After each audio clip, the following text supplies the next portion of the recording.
एक गांव में एक लालची व्यापारी रहता था। वह बहुत कंजूस और लालची था। वह कभी भी दूसरों की मदद करने में विश्वास नहीं रखता था।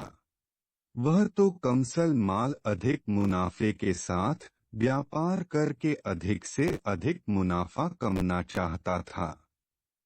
इसलिए गांव के लोग उसे ज्यादा पसंद नहीं करता था।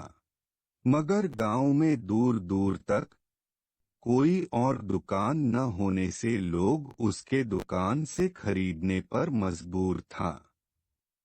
वह गंजा भूरे बालों वाला आदमी था। उसके सिर तांबे के कटोरे की तरह चमके हुए था।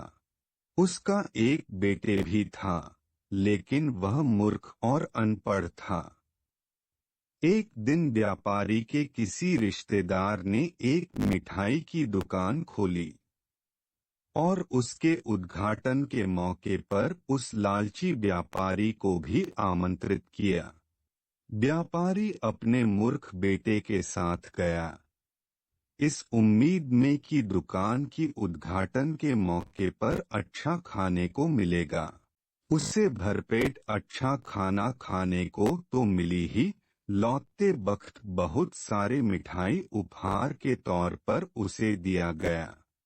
वह बहुत खुश होकर मिठाई का सारा डब्बा अपनी दोनों हाथों में लेकर घर लौट रहा था। मिठाई उसने अपने बेटे को भी पकड़ने को नहीं दिया। उसने सोचा कि यह बेवकूफ है, रास्ते में किसी ने मांग लिया तो वह उसे दे देगा। मिठाई का सुगंध से बहुत सारे मक्खियाँ भी उन लोगों का पीछा करने लगा। तभी एक मधुमक्खी उसकी खोपड़ी पर बस गया और उसे अपने डांट जैसे डंक से डंक मार दिया। व्यापारी चिल्लाने और रोने लगे, मुझे इससे छुटकारा दिलाओ, मुझे इससे छुटकारा दिलाओ। तो आसपास जा रहे लोगों में से एक ने सुझाया कि मिठाई को नीचे रखो और सर पर पगड़ी या रुमाल बांध लो।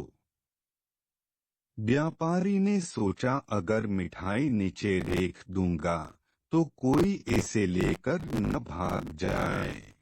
व्यापारी ने अपने बेटे से कहा, जो उसके साथ ही जा रहा था, मेरे बच्चे, मेरे सिर पर एक मक्खी डंक मार रहा है, इसे दूर भगाओ। बेटे ने कहा, अभी रुको पिताजी, एक झटका में इसे सुलझा दूंगा।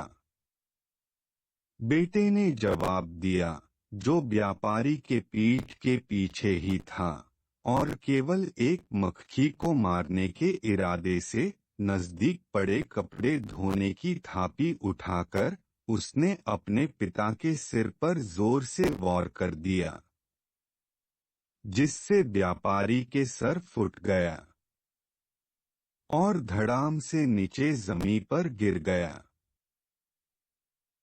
लालच की वजह से व्यापारी का सर तो फूटा ही, उसके हाथों में पड़ा सारे मिठाई भी नाली में गिर गया। व्यापारी ने सारी मिठाई तो खो ही दिया, साथ साथ अपनी सर भी फोड़ लिया।